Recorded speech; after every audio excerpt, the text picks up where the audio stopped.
অসমৰ মানুহে গৈ তাত যদি নুমুতে, তাত যদি নাহাগে, তেতিয়াহ'লে মেঘালয়ৰ মানুহে খাব নাপায়। কথাটো শুনাত অকণমান বেয়া লাগিব পাৰে, কিন্তু এইটো সঁচা কথা।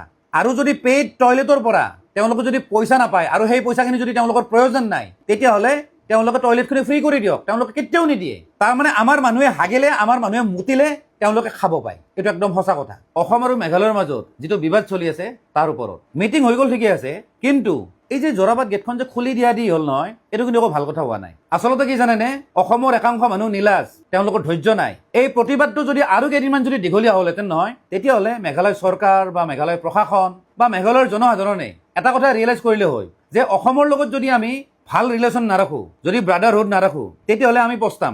মেঘালয় চৰকাৰ বা প্ৰশাসনক আশা কৰি লাভ নাই। কোনোবা এজন মেঘালয়ৰ মানুহে যদি অসমৰ টুৰিষ্ট বা ড্ৰাইভাৰৰ ওপৰত কিবা দুৰ্ব্যৱহাৰ কৰে, কিবা অত্যাচাৰ কৰে, মেঘালয়ৰ আন মানুহ ওলাই আহিলে হয় যে তহঁতে এইটো কিয় কৰিছ, এইবিলাক কৰিলে আমাৰে লছ।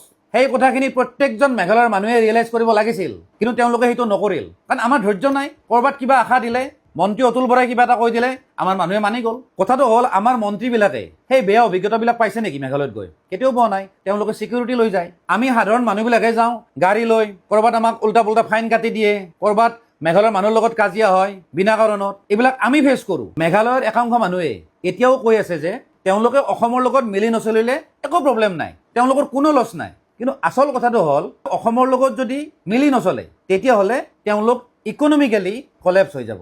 কাৰণ চাওক, তেওঁলোকৰ তাতে যিমানবিলাক বস্তু বাহিনী যায়, চব অসম হৈ যায়। গতিকে অসমে যদি ৰাস্তা বন্ধ কৰি দিয়ে, তেওঁলোকে চলিব কেনেকৈ? গৰুৰ পৰা গাহৰি লৈ, মুৰ্গীৰ পৰা একদম মাছলৈ তেওঁলোকে যিমানবিলাক ননভেজ খায়, সেইবিলাক ক'ৰ পৰা যায়? অসমৰ পৰা যায়। অসমৰ টুৰিষ্টখিনিৰ কথা বাদেই দিলোঁ, তেওঁলোকেতো নিজে নিজে যায়।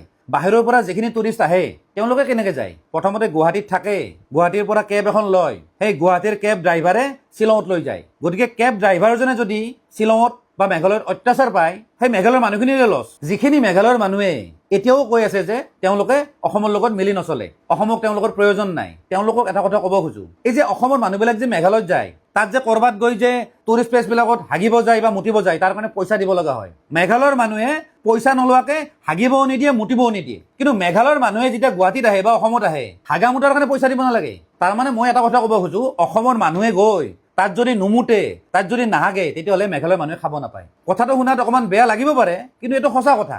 আৰু যদি পেইড টয়লেটৰ পৰা তেওঁলোকে যদি পইচা নাপায় আৰু সেই পইচাখিনি যদি তেওঁলোকৰ প্ৰয়োজন নাই, তেতিয়াহ'লে তেওঁলোকে টয়লেটখিনি ফ্ৰী কৰি দিয়ক। তেওঁলোকে কেতিয়াও নিদিয়ে। তাৰমানে আমাৰ মানুহে হাগিলে, আমাৰ মানুহে মুতিলে তেওঁলোকে খাব পায়। এইটো একদম সঁচা কথা।